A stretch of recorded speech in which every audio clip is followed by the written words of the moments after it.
Océane FM, édition spéciale. Nous avons le plaisir de recevoir Xavier Mouliès, directeur de la société Devenir, partenaire calédonien de l'ESSEC, l'école supérieure des sciences économiques et commerciales.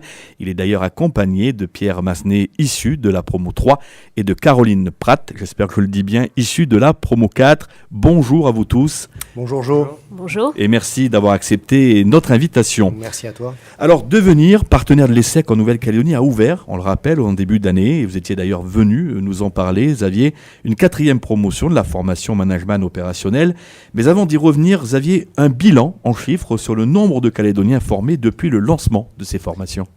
Oui, alors en fait le programme a démarré en 2014 avec la première promo et depuis 2014 les promos se sont succédés avec un besoin toujours confirmé à hauteur de 16 à 18 Calédoniens, et on a aujourd'hui préparé la cérémonie de remise des diplômes de la 2e promo qui va avoir 12 personnes supplémentaires diplômées et une 4e promo qui vient d'ouvrir aujourd'hui avec 16 stagiaires.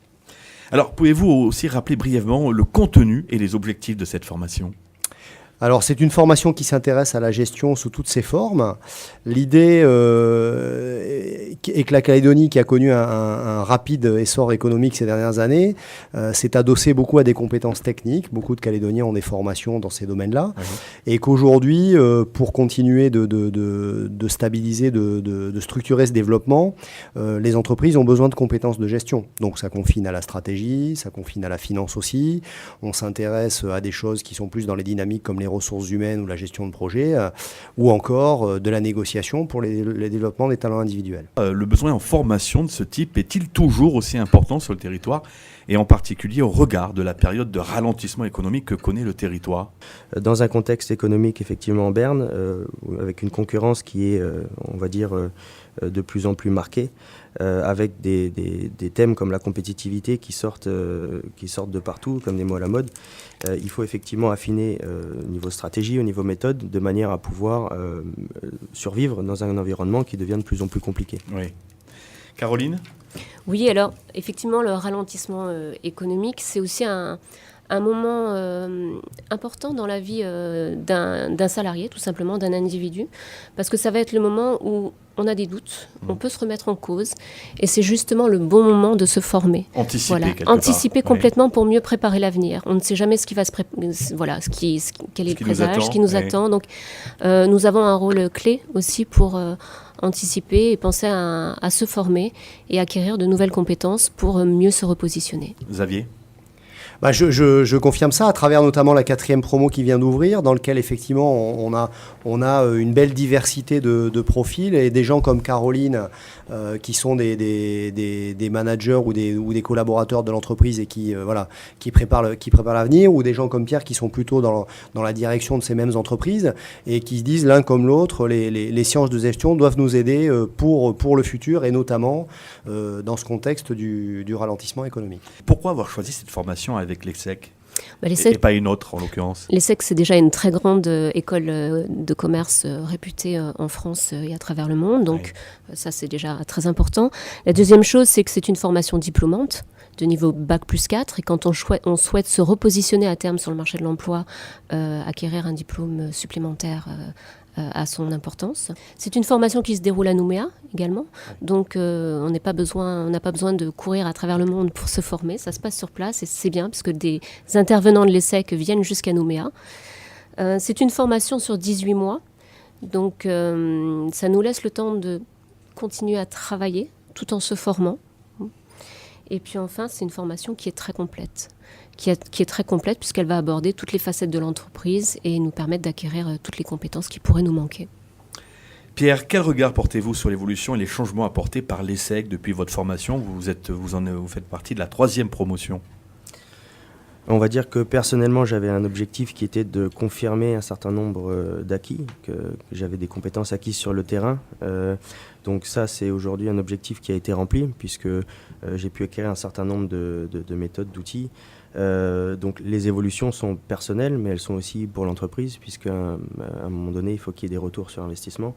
Donc aujourd'hui, effectivement, comme je le disais tout à l'heure, j'ai apporté un certain nombre d'outils, un certain nombre de choses qu'on va pouvoir déployer, qui simplement ne révolutionnent rien, mais précisent des choses et permettent d'affiner la gestion, d'affiner la stratégie et de permettre de se positionner dans les meilleures conditions pour affronter les épreuves qui sont liées à la compétitivité, qui sont liées au marché. Et donc, c'est un vrai atout pour l'entreprise quand on y apporte tous ces outils. Quelles sont vos perspectives de carrière à l'issue de votre formation ? C'est en train de se construire. Oui. Je souhaiterais me réorienter. J'espère que cette formation va me donner en tout cas toutes les clés pour prendre de la hauteur suffisante pour pouvoir revenir sur le marché du travail avec toutes les compétences nécessaires, Oui. soit pour monter mon entreprise, soit pour intégrer une entreprise. Dans le cadre Tout de simplement. commandement, en l'occurrence. Oui. Ah, bien sûr. Pierre, un mot maintenant sur la qualité des formateurs pour ceux et celles qui souhaiteraient par la suite accéder, tout comme vous, à cette formation d'excellence. Non, on va dire que j'ai été agréablement surpris par la qualité des formateurs. C'est vrai que c'est des gens qui, non seulement du bagage théorique, ont une expérience qui est qui est très importante, qui est très riche. Et donc, ça fait partie pour moi de la qualité de ce programme. C'est la qualité de l'expérience de nos formateurs qui nous mettent en perspective un certain nombre de concepts théoriques et qui rendent justement ce cours riche et intéressant. Pierre, est-ce que vous arrivez maintenant, aujourd'hui, avec le fait d'être sorti de cette 3e promotion, vous êtes chef d'entreprise, on le rappelle à nos auditeurs, vous arrivez à adapter justement cette formation, votre savoir aux spécificités calédoniennes ? C'est tout l'enjeu. L'enjeu, Oui. c'est de s'approprier effectivement un certain nombre de choses. Donc, comme je disais tout à l'heure, il y a un certain nombre de choses qu'on sait, qu'on fait de manière plutôt, on va dire, naturelle. Là, on permet de préciser les choses. Donc, l'enjeu est de l'appliquer dans un contexte calédonien. On a quand même des intervenants qui ont travaillé sur des entreprises de dimension internationale. La difficulté pour nous, c'est d'appliquer un certain nombre de concepts sur un territoire beaucoup plus petit, sur un périmètre beaucoup plus petit. Donc il y a certaines choses qu'on pourrait considérer être superflues de par simplement la taille de notre marché. Mais si on arrive à les mettre en œuvre, c'est toute une dimension supplémentaire en termes de gestion qui s'offre à nous. Donc effectivement, un gros challenge, c'est d'appliquer avec les moyens qu'on a un certain nombre de méthodes qui sont, on va dire, cohérentes avec la taille de notre marché. Et tout en évaluant éventuellement la possibilité de partir exporter un petit peu peut-être votre savoir en zone océanique, en l'occurrence. Bien pourquoi entendu, Parce que c'est ça l'avantage, c'est que vous pouvez aussi bien adapter la formation, votre savoir maintenant ici sur le Caillou, bien sûr, et puis par la suite, pourquoi pas... Alors effectivement, on est une entreprise, nous, qui opérons non pas seulement sur la Nouvelle-Calédonie, mais sur les territoires alentours. Effectivement, notamment dans les modules de stratégie. On va y venir avec Caroline et Xavier. Je n'avais Oui. pas pu voler la question. Il n'y a pas de souci, Pierre. Xavier, un petit mot ? J'ajouterais en fait Oui. de ce que Pierre explicite que le parcours contient des modules mais aussi propose de rédiger un mémoire et qu'effectivement je pense que l'exercice du mémoire vise justement à contextualiser les enseignements qui ont été suivis dans le cadre de son entreprise et évidemment des éléments singuliers de la Nouvelle-Calédonie. Comment vous organisez-vous par rapport au rythme des modules proposés par l'ESSEC ? Il faut savoir qu'il y a 8 modules Oui. qui sont proposés sur 12 à 18 mois, 12 mois en règle générale. C'est ça. Ces modules, le rythme, c'est à peu près tous les 2 mois. Et moi, personnellement, je m'organise de la façon suivante, c'est que j'ai posé du congé. Un module correspond à 5 jours de Oui. formation, samedi compris. Donc voilà, c'est sur mon temps personnel que je me forme. Alors, on rappelle, Xavier, qu'à l'issue de ce cursus, justement, vous venez de le dire, un mémoire doit être rédigé par chaque élève. Alors, c'est facile, parce que c'est pas tout de le rédiger. Alors je ne suis pas le mieux passé pour répondre à cette question. En revanche, je répondrai à une autre question, puis peut-être qu'on donnera la parole à Pierre, Bien sûr. qui est bien dedans, et Caroline qui s'y prépare. Je pense que c'est un des éléments importants du dispositif, dans le sens où, comme je l'indiquais tout à l'heure, les modules visent à conférer des outils et des méthodes. Le travail du mémoire est sur un plan de développement plus personnel, de se dire, voilà, maintenant je suis au pied du mur et je dois utiliser ces outils dans mon contexte personnel ou professionnel.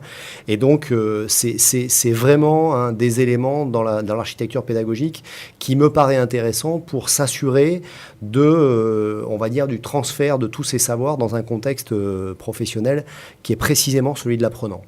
Alors après, voilà. Justement, alors Pierre, un mot sur le sujet que vous avez abordé, vous Caroline, de même. Pierre. Alors pour ma part, j'ai effectivement choisi un sujet qui porte sur la stratégie et l'organisation. Donc au niveau de l'entreprise CIPAC, qui donc a lancé un programme CIPAC 2020, donc qui est sur un repositionnement stratégique sur un certain nombre de projets de réorganisation. Donc aujourd'hui, je porte ce projet-là et justement j'utilise un certain nombre des concepts et des outils issus de la formation, mais pas que. On a quand même une entreprise avec beaucoup d'expérience et de gens qui ont de riches expériences et des outils. Donc on combine tout ça et puis finalement ça fait un mix qui est plutôt enrichissant. Ça apporte des idées fraîches, des concepts. Et quand on mélange tout ça, ça fait quelque chose de très intéressant. Donc mon sujet finalement, il porte là-dessus et l'ESSEC pour ça est une très bonne aide, continue d'être une très bonne aide, notamment puisque les différents formateurs m'ont permis aussi de mettre en perspective ce projet-là. Finalement, ils ont tendance à agir aussi comme des consultants quasiment, puisqu'ils nous aident concrètement sur le terrain, ils viennent nous apporter leurs éclaircissements, et c'est ça qui est riche également. Alors, avant de m'adresser à vous, Caroline, Xavier, lorsqu'on rédige la mémoire, vous les avez lus, je présume? Oui, absolument. Alors, on regarde la première promotion, la seconde, la troisième et maintenant la quatrième. Qu'est-ce qui ressort le plus dans ces mémoires ? Est-ce que c'est vraiment un vécu personnel par rapport aussi aux enjeux qu'on s'est fixés en tant que j'ai failli dire stagiaire dans cette formation, ou il y a quand même une tendance qui ressort? Dans les sujets de mémoire, hein, je ne détaillerai pas les contenus, mais dans les sujets de mémoire, il y a toujours effectivement ces deux enjeux. Il y a un enjeu professionnel et puis il y a un enjeu individuel. Voilà. Et ce qu'on dit souvent aux stagiaires dans le choix de leur sujet de mémoire, puisqu'ils ont une totale liberté quant à choisir ce sujet, c'est choisissez un sujet qui va vous servir à vous professionnellement et à votre entreprise, et choisissez un sujet qui va vous aider à vous, en tant qu'individu, à vous développer. Oui. Voilà.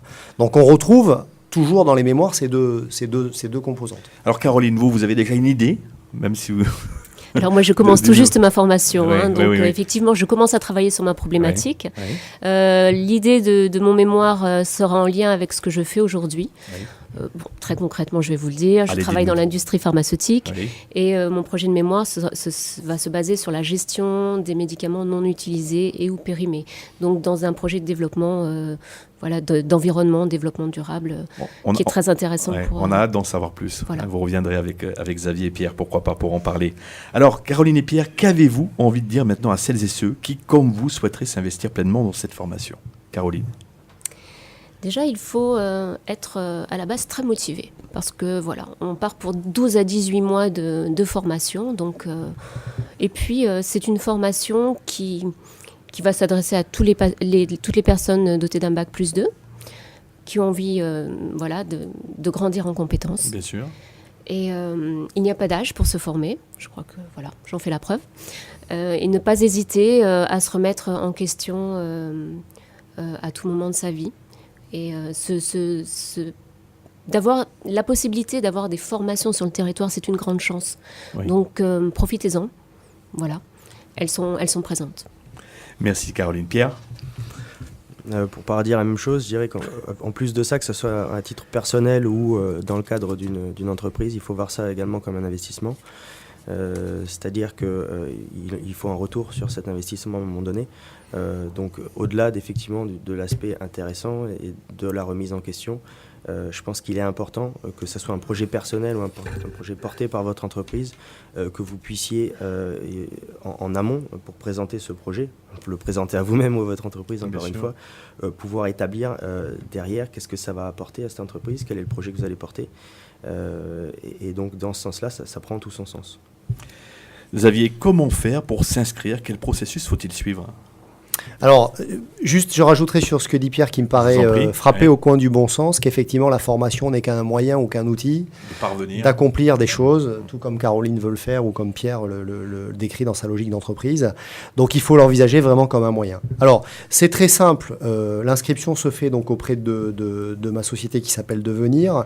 Vous avez 2 ou 3 façons de rentrer en contact, soit le site internet devenir comme le verbe -essec.nc, la page Facebook qui est la même terminologie, ou alors m'appeler par téléphone au 78 05 18 pour avoir un premier échange quant à vérifier ce que je viens de dire, c'est-à-dire que la formation est bien un moyen d'atteindre vos buts dans la vie.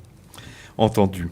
Xavier Mouliès, Caroline Pratt et Pierre Massenet, merci. Je rappelle, Xavier, que vous êtes le directeur de la société justement Devenir, partenaire calédonien de l'ESSEC, l'École supérieure des sciences économiques et commerciales, et que vous avez tous d'ailleurs micro ouvert à Radio Océane. Merci à vous.